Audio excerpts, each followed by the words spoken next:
earlier this year, a grand jury declined to charge an El Paso police officer in the shooting death of a prisoner. This is from Mediaite. A video of the incident was published on Monday after the Texas Attorney General instructed the city to fulfill a request processed by the El Paso Times. The events of the video are very, very disturbing, unsettling. They show a police officer essentially executing a handcuffed man. I think we do have video of that. So here are the details. On March 8th, 2013, Officer Jose Flores shot and killed Daniel Rodriguez Saenz. He was in police custody after erratic behavior at a supermarket that led him to be taken into a nearby medical center. This is where he allegedly he assaulted an off-duty officer and facility staff. And upon being arrested, Saenz continued to lash out physically against officers and, according to reports, struck his own head against the door with the apparent intent to injure himself. Now, Combined Law Enforcement Association of Texas, they say, stated that Flores drew his handgun because Saenz could quickly front his cuffs and turn them into a deadly weapon, given his considerable strength, agility, and demonstrated resistance to the taser.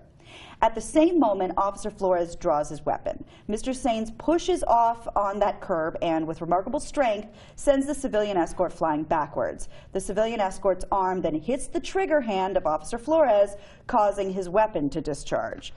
All right, so Saenz was a competitive bodybuilder and trainer known at gyms across El Paso.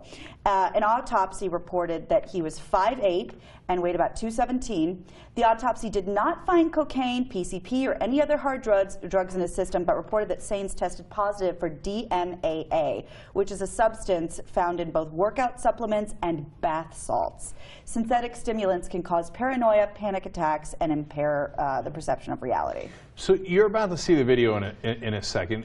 It's not perfectly clear, right? And so, but we want to give you a warning, of course, that it's disturbing anyway. Yeah. But when you look at the police reports that we just read to you, it is like perfect case for the cops. They tried to do the best they could. I mean, they shot a guy who was handcuffed. So they say, oh, the civilian gets kicked by the suspect and then hits the gun arm, and that's what triggers the gun. You know what that sounds like? It sounds like a Rube Goldberg machine. What are you playing, Mousetrap? Like this lever hits this, and then the ball. Like that's a lot of chain of events to get a gun to fire. Super fishy. And then they throw in the DMAA, and that could be bath salts. Could be bath salts. He was clean on all the other stuff. Yeah. That also seems a little fishy. Yeah. So now, having said all that, let's take a look at the video and judge for ourselves.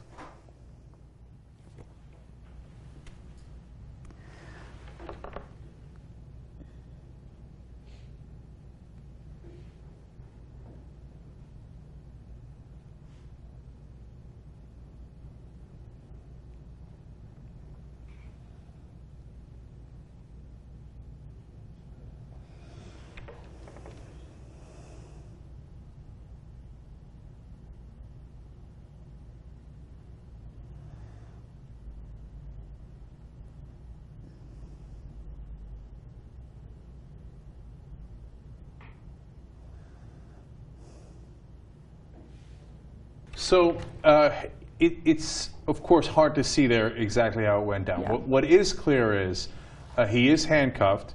He's given a hell of a fight. There's no question about that. And I get that the taser didn't, you know, subdue him enough, and they got two guys there working on him, and they shot him in the shoulder. Yeah. Right. But this whole stuff about, oh, how he could flip the handcuffs and get front them, and then wind up doing a lot of damage to the cops. But he didn't do that. He didn't flip the handcuffs. Yeah. So it's the responsibility of cops to be able to control a situation like this.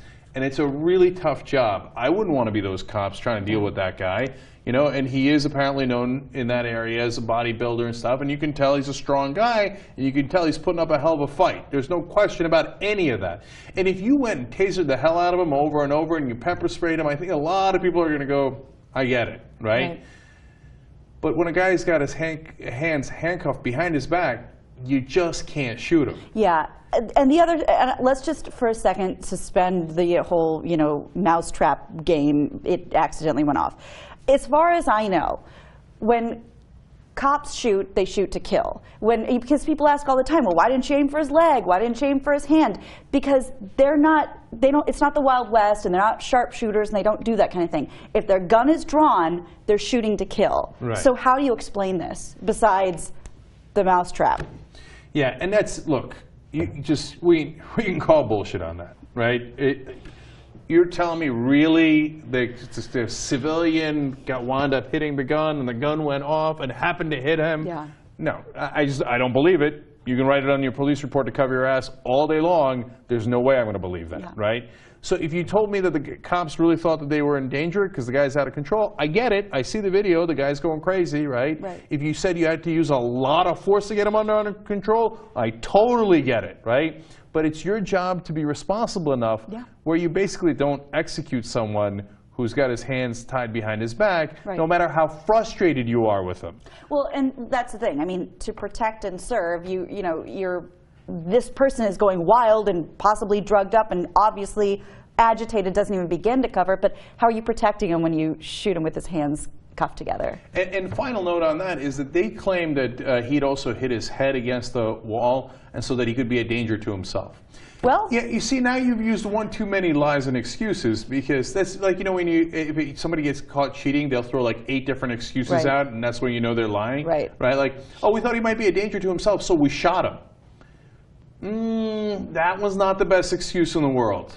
So I would have kept that one in your back pocket. Yeah. So obviously, this is troubling, and I don't believe the El Paso Police Department or the Texas Rangers when they tell me it was a perfectly justifiable shooting.